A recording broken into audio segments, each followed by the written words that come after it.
Howdy, folks. Uh, just it was weird. I was just sitting, just chilling, killing some time, watching some videos on YouTube, and I came across this video of Michael J. Fox at one of the award ceremonies. It might have been the Academy Awards. I forget what it was, but accepting his award and just talking about his struggle with Parkinson's disease, and you know, he was very optimistic with his diagnosis. So it reminded me of a story. When I worked at the bait shop years ago in Bonita Springs, Florida, there was a guy that would come in there. I want to say it's been a while. I love this guy. This guy was so cool. I want to say his name was Walter or something like that. But we would talk a lot, and this guy was a really cool individual. Um, he did not have Parkinson's disease, but he had Lou Gehrig's disease, which is ALS. And he would sit down on the bar stool, and we would talk for like the first couple times we talked. I hate when the string draws up like that, but we talked for probably an hour or two, and he really cool dude. He was like he just talked to me about his entire life, and it was so cool because the guy was like a professional clown.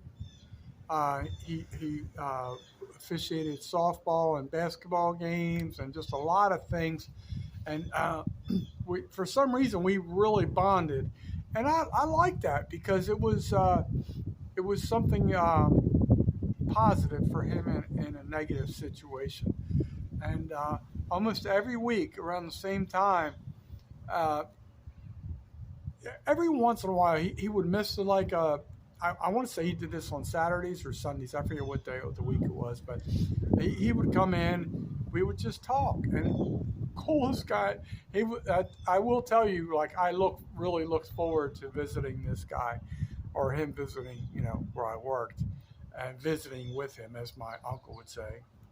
And so we would talk, and he would always talk about, like, he had no problem talking about Lou Gehrig's disease, his prognosis, his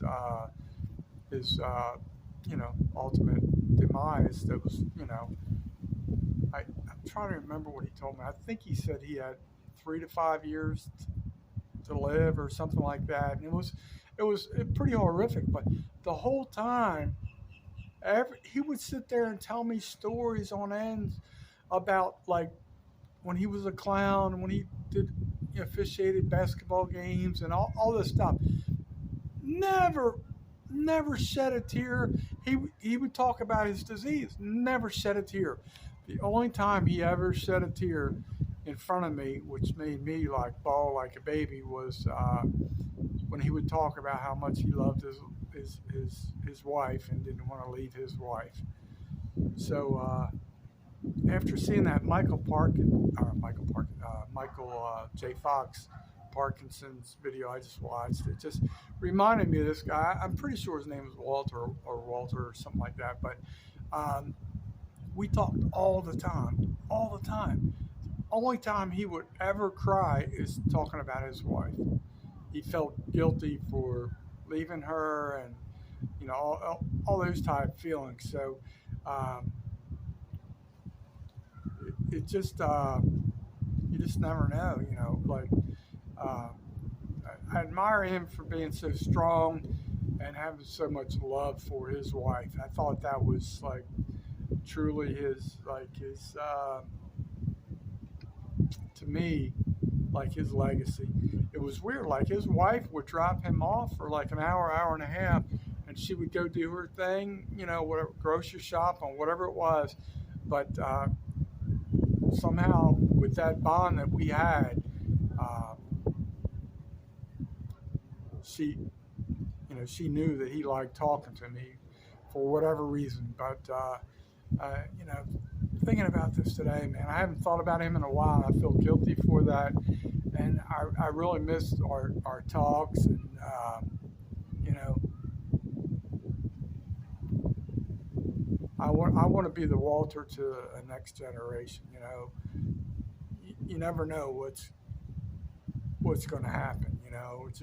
It's very heartbreaking, some of the things our society's going through in today's times.